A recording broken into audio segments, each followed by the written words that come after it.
We're trying to find the value of x, and we're given 3 consecutive integers in increasing order, in ascending order.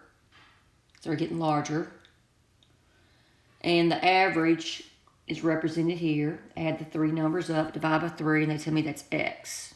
Look at clue 1. Twice x is equal to the sum of p, r, and s. P plus r plus s. So we know that if you look back up here, we know that p plus r plus s equal 3x. You multiply both sides by 3. So that means that 2x equals p plus r plus s equal 3x. Well, what's the only way these two can be equal? X would have to be 0. So clue 1 works. Now forget about clue 1. Let's look at clue 2. The sum of PRS is 0. Go back to here.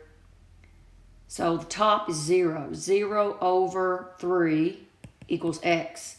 What's the only way? Well, anytime you've got 0 in the numerator, it always equals 0. Now, if it'd been, this has nothing to do with this problem. If you had 3 over 0, that's undefined. But when you have 0 in the top, the fraction is always equal to 0. So both clues work. We were both able to find x. That means everything works independently. The answer is D.